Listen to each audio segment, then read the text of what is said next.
Hello दोस्तों, स्वागत है आपका हमारे YouTube चैनल पर। आज की कहानी बहुत ही मज़ेदार है, इसलिए लास्ट तक सुनेगा। यदि मेरे चैनल पर नहीं होंगे तो प्लीज़ सब्सक्राइब कर दीजिएगा। चलिए कहानी सुनाते हैं। सुबह जब मैं नींद से उठी तब मैंने अपनी बेटी को जगाने का सोचा, इसलिए मैंने उसे आवाज़ नहीं दी और सीधा उसके कमरे की ओर चल पड़ी।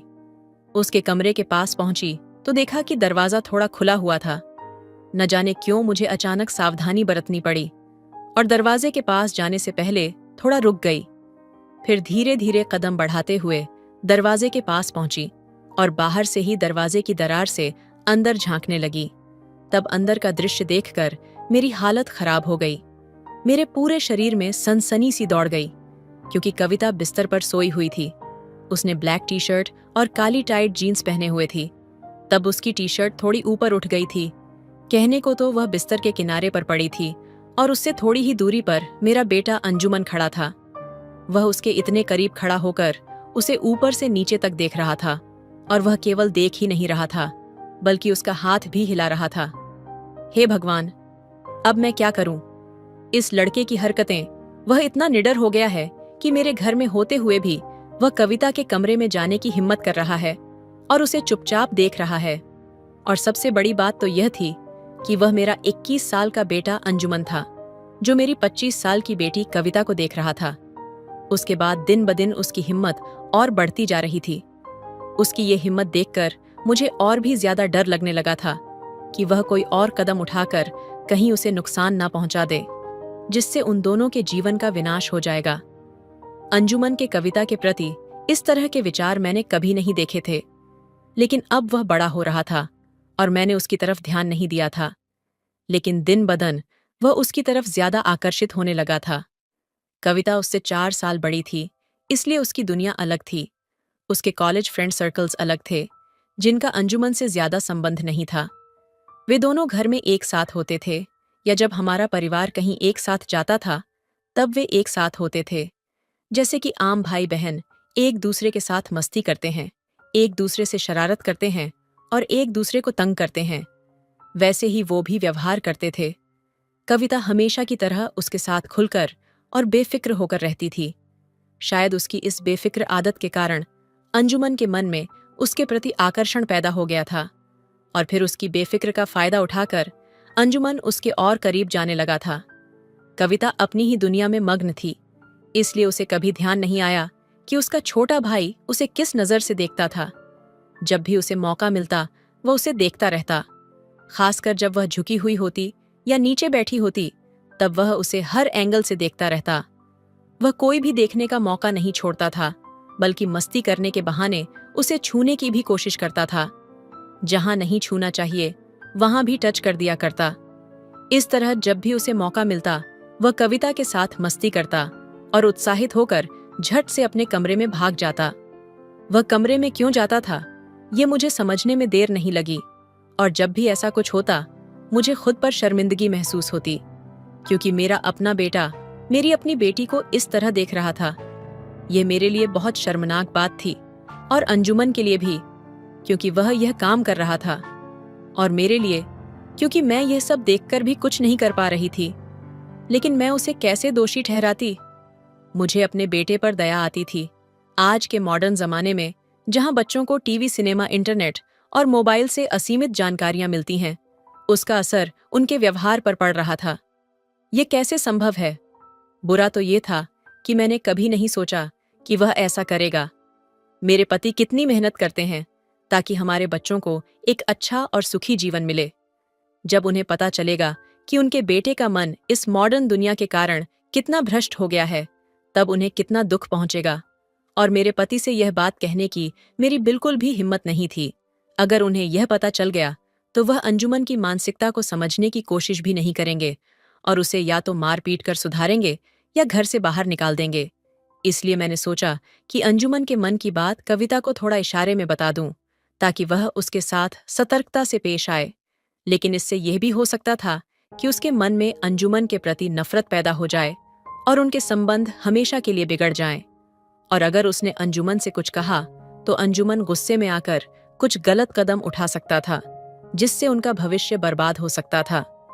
मुझे उन भाई बहन के पवित्र रिश्ते को खत्म नहीं करना था और ना ही उनके असली संबंधों को नुकसान पहुंचाना था। इसलिए मैं कविता को कुछ नहीं बता पाई और अंजुमन पर नजर रखती रही। सही समय पर उसे समझाने का सोचने लगी। अब जब भी अंजुमन कविता को गुपचुप देखता तो मैं उसे किसी न किसी बहाने वहां से हटने पर मजबूर कर देती, जिससे अंजुमन का उतावलापन रुक जाता।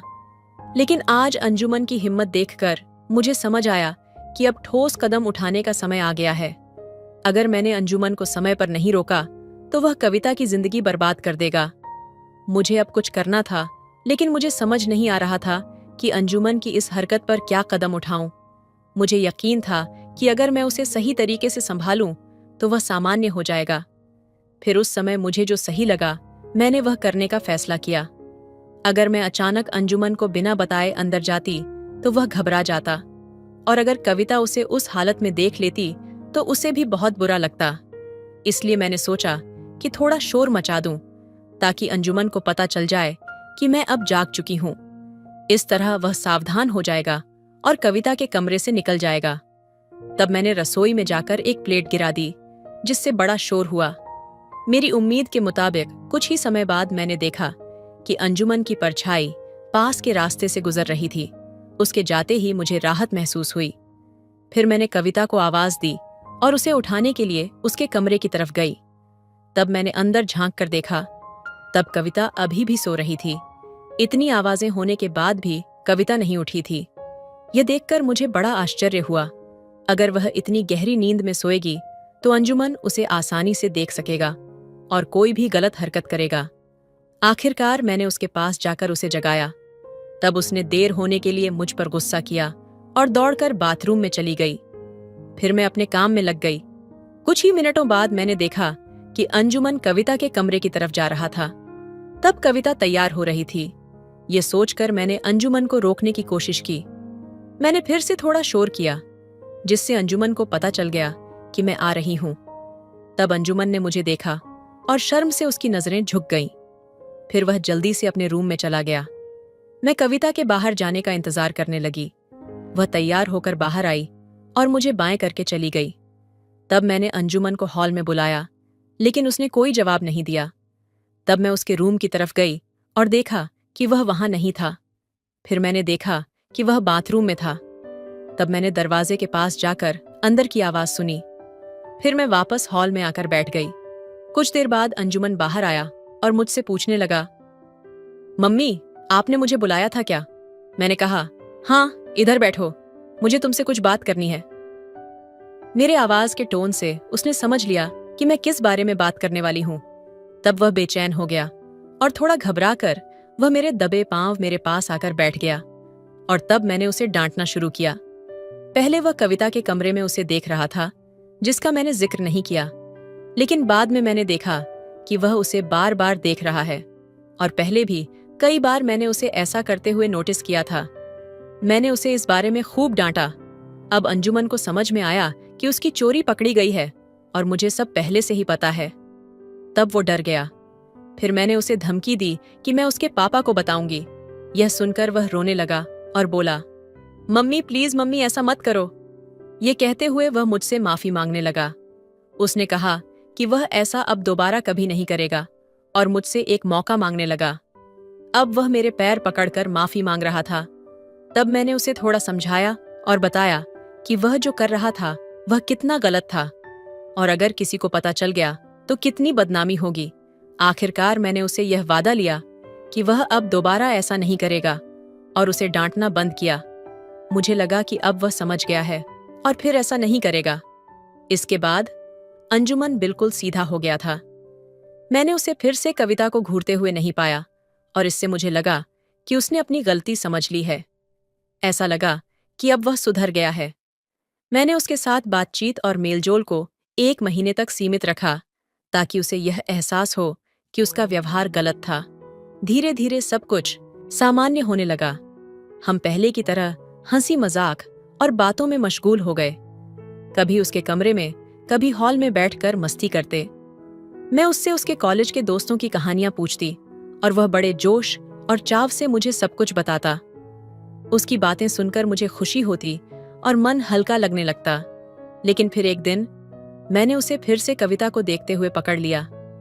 इस बार वह पहले से ज्यादा सतर्क था, लेकिन मेरी नजरों से बच नहीं पाया। मेरा गुस्सा फिर से उफान पर था, लेकिन इस बार मैंने उसे डांटा नहीं, क्योंकि इस बार गुस्से के साथ चिंता ने भी जगह बना ली थी। उसने मुझे पहले बताया था कि उसकी एक गर्लफ्रेंड है और वह दोस्तों के साथ रहता है। फिर भी उसे कविता को देखने की जरूरत क्यों पड़ रही थी? यह सवाल मेरी समझ से परे था। मैंने तय किया कि इस बार इस मसले को गहराई से सुलझाऊंगी। 3 दिन बाद दोपहर का वक्त था। घर में हम दोनों अकेले थे। वह अपने कमरे में था और मैं अपने कमरे में आराम कर रही थी। मैंने मन ही मन ठाना कि आज यह बातचीत होनी ही चाहिए। मैं उसके कमरे की तरफ बढ़ी। दरवाजा बंद था। जब खोलने की कोशिश की तो वह अंदर से लॉक था। मैंने दरवाजा खटखटाया। अंदर से कोई हलचल नहीं हुई। यहां तक पहुंचकर कहानी का मोड़ इतना रहस्यमयी हो गया कि यह सच्चाई का सामना करने की ओर बढ़ रहा था। अब मेरे अगले कदम ने अंजुमन के राज को उजागर करना तय कर दिया था। दरवाजे पर मैंने हल्की दस्तक दी। अंदर से आवाज आई, आओ। दरवाजा खोलते ही अंजुमन ने तुरंत पीछे मुड़कर देखा और बोला, अंदर आ जाओ, दरवाजा बंद कर लो। मैंने थोड़ी हैरानी से पूछा, दरवाजा बंद करने की क्या जरूरत थी? वो थोड़ा झिंझकते हुए बोला, कुछ नहीं, बस मैगजीन पढ़ रहा था।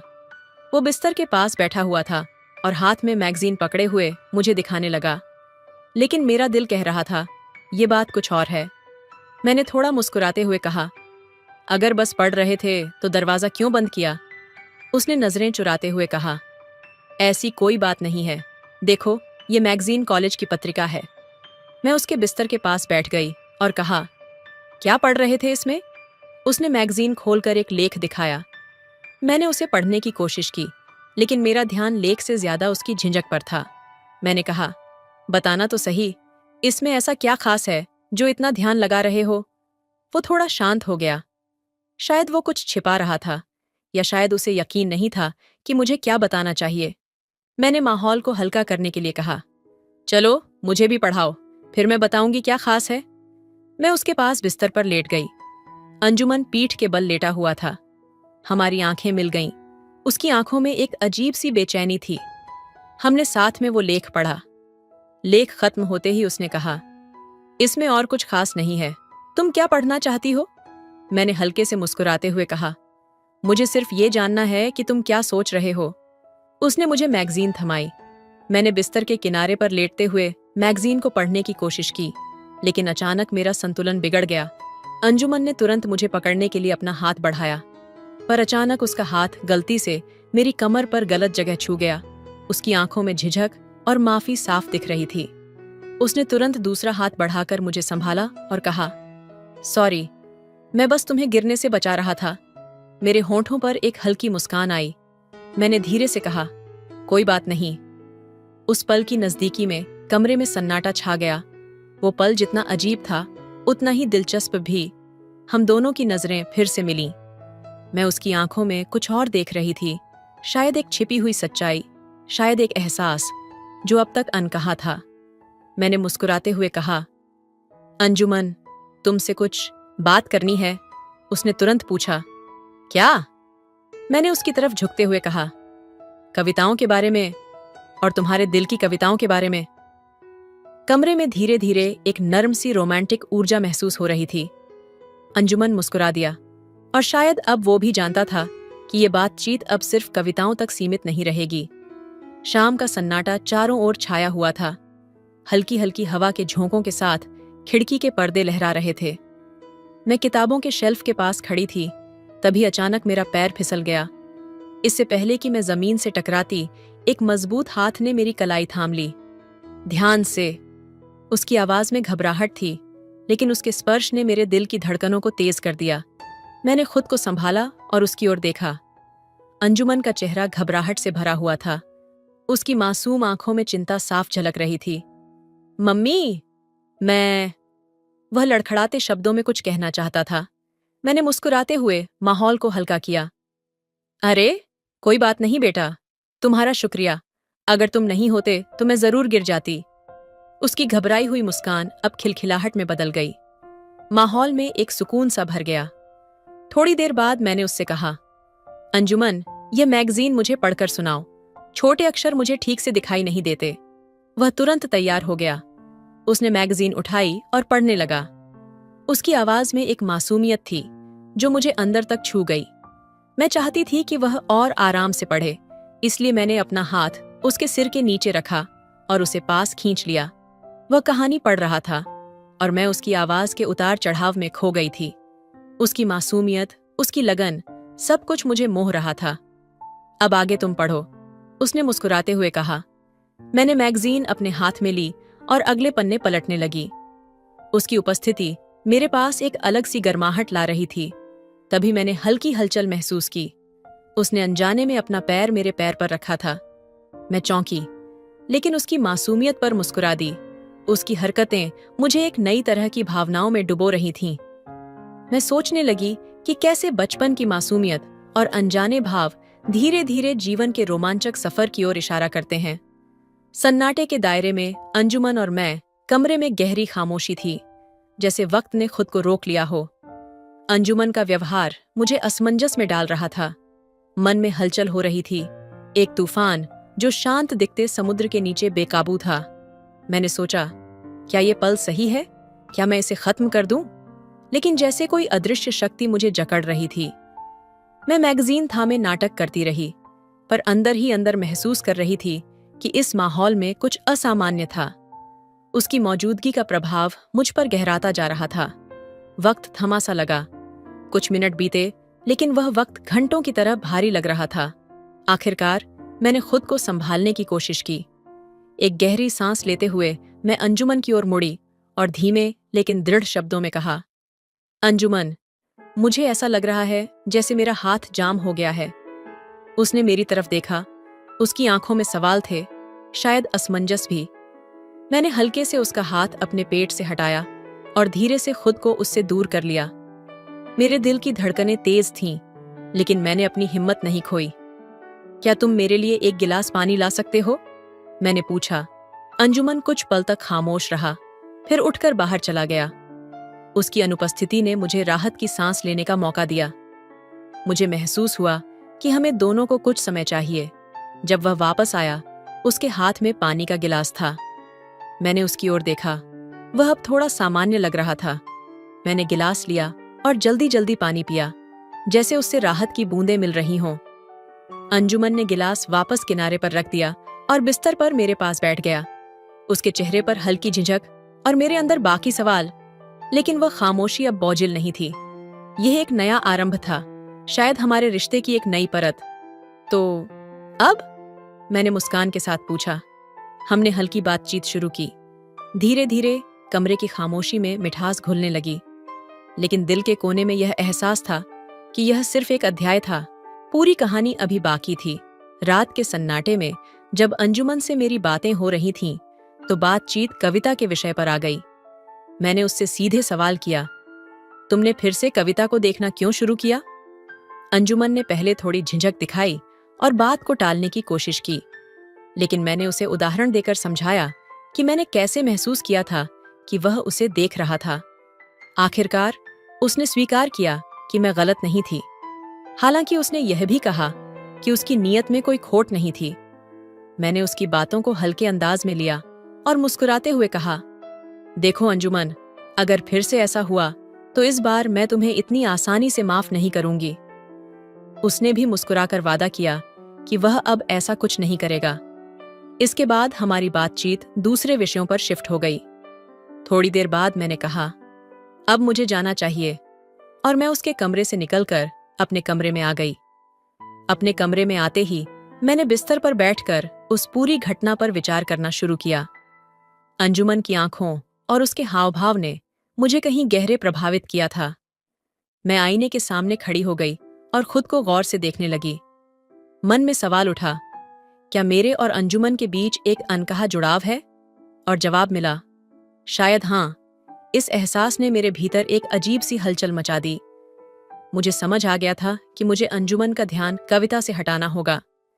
इस विचार ने मेरे भीतर एक नई ऊर्जा भर दी। मैंने खुद को फिर से तैयार करने का फैसला किया, न सिर्फ अंजुमन के लिए, बल्कि अपने आत्मसम्मान और आत्मविश्वास के लिए। अगले दिन से मैंने खुद पर काम करना शुरू किया। मैंने सख्त डाइटिंग शुरू की, तले भुने और मसालेदार खाने को अलविदा कह दिया।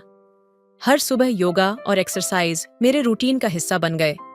2 महीने की मेहनत के बाद मेरा शरीर बदलने लगा। मैं पहले से अधिक स्लिम और फिट महसूस करने लगी। अब मैंने ढीले ढाले कपड़े पहनना बंद कर दिया। उनकी जगह फिटिंग वाले परिधान ने ले ली। जो साड़ियां मैंने खुद से दूर कर दी थीं, उन्हें फिर से पहनने लगी। खास तौर पर मेरी पसंदीदा बनारसी साड़ियां, जिनमें खुद को देखकर मैं खिल उठती थी। मेरे इस बदलाव को किसी ने नोटिस न किया हो, यह तो नामुमकिन था। सबसे पहले मेरे घरवालों ने ध्यान दिया, फिर पड़ोसियों और दोस्तों ने भी तारीफ की। मेरी एक पुरानी दोस्त, जो पास के पार्लर की मालकिन थी, हमेशा मुझे फेशियल और ब्लीच करवाने के लिए कहती थी।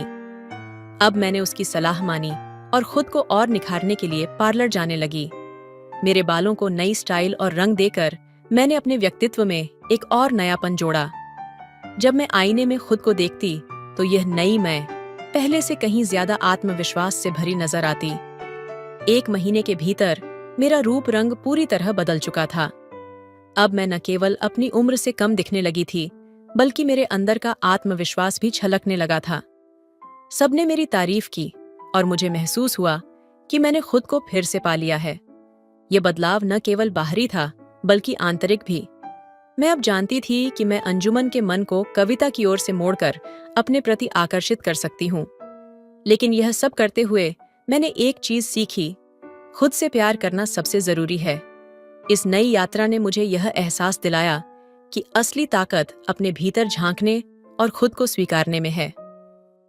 मेरे जीवन में कुछ बदलाव आए थे, जो धीरे धीरे मेरे आसपास के लोगों का ध्यान खींचने लगे थे। खासकर जब लोग मुझे देखकर तारीफ करने लगे, मुझे यह अच्छा लगता था। पहले ऐसा लगता था कि यह ध्यान सिर्फ मेरे युवा होने के कारण था, लेकिन अब मुझे समझ में आ गया कि बदलाव के साथ एक नई पहचान भी जुड़ी होती है। इस बदलाव का सबसे बड़ा असर मेरे बेटे अंजुमन पर पड़ा। पहले वह बस यही कहता था, मम्मी, आप अब कितनी अलग लग रही हैं। लेकिन धीरे धीरे वह मुझे उस नजर से देखने लगा जैसे वह अपनी बहन कविता को देखता था। यह देखकर मैं थोड़ा चौंकी, लेकिन मैंने इसे समझने की कोशिश की। मैं चाहती थी कि अंजुमन को यह बदलाव सही तरीके से महसूस हो और मुझे उसकी प्रतिक्रिया का सही तरीके से सामना करना था। यह एक गहरी चुनौती थी और मैंने सोचा कि इस स्थिति से निपटने के लिए मुझे अपना रवैया बदलना होगा।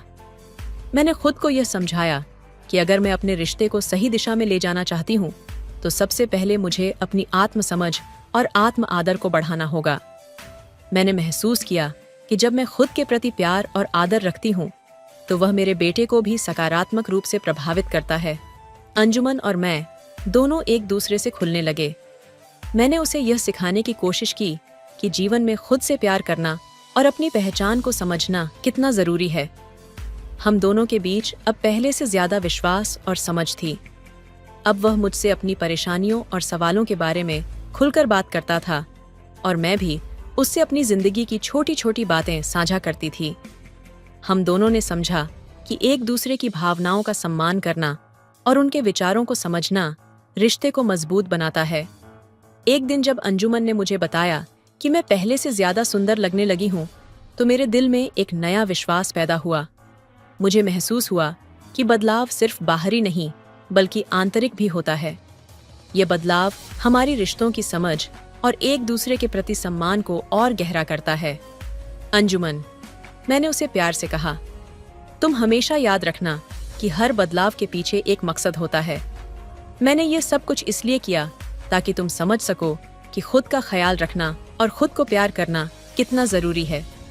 अंजुमन ने मेरी बात समझी और उसके बाद हमारा रिश्ता और भी मजबूत हो गया। वह मुझसे और भी खुलकर बात करने लगा और मैं भी उससे अपने दिल की बातों को साझा करने लगी। हमारे रिश्ते में अब और भी गहराई आ गई थी और हम दोनों ने यह समझा कि एक दूसरे का साथ देना, समझना और प्यार करना सबसे अहम है। हमारे बीच का यह बदलाव हमें और भी करीब लाया और हम दोनों ने मिलकर जीवन की नई शुरुआत की। इस अनुभव ने मुझे यह सिखाया कि रिश्ते, प्यार और समझ के साथ साथ खुद का सम्मान और आत्मविश्वास भी बहुत जरूरी है। यहाँ कुछ सुविचार हैं जो इस कहानी के संदेश को आगे बढ़ाते हैं। खुद से प्यार करना सबसे बड़ा बदलाव है। जो हम अपने जीवन में ला सकते हैं। जब हम खुद को समझते हैं और अपनाते हैं, तो हमारी आत्मविश्वास और रिश्ते दोनों मजबूत होते हैं। रिश्ते समझ और सम्मान पर आधारित होते हैं, न कि अपेक्षाओं और भ्रम पर। हर रिश्ता तभी सही दिशा में बढ़ता है जब उसमें पारदर्शिता और संवेदनशीलता होती है। आत्मसम्मान और आत्मप्रेम हमें अपने रिश्तों में बेहतर समझ और संतुलन लाने में मदद करते हैं। जब हम खुद से प्यार करते हैं, तो हम दूसरों को भी सही तरीके से समझ और प्यार कर पाते हैं। बदलाव की सबसे बड़ी ताकत भीतर से आती है, और यही ताकत हमें अपने रिश्तों को और मजबूत बनाती है। हर परिवर्तन एक नई शुरुआत होती है, जो हमें अपने और दूसरों के प्रति अधिक जागरूक और जिम्मेदार बनाती है। समय और विश्वास रिश्तों की नींव हैं। जब दोनों होते हैं, तो हर चुनौती का समाधान संभव हो जाता है। रिश्ते तभी मजबूत होते हैं जब हम एक दूसरे के समय और भावनाओं का सम्मान करते हैं। ये सुविचार कहानी के गहरे संदेश को और भी प्रभावशाली तरीके से प्रस्तुत करते हैं, जो आत्मसमर्पण, समझ और सच्चे रिश्तों की अहमियत को उजागर करते हैं। तो दोस्तों, यह थी हमारी कहानी। क्या आपने कभी अपने जीवन में इस तरह के बदलाव महसूस किए हैं? हमें अपनी राय जरूर बताएं, और अगर आपको यह वीडियो पसंद आया हो तो लाइक, शेयर और सब्सक्राइब करना न भूलें। धन्यवाद।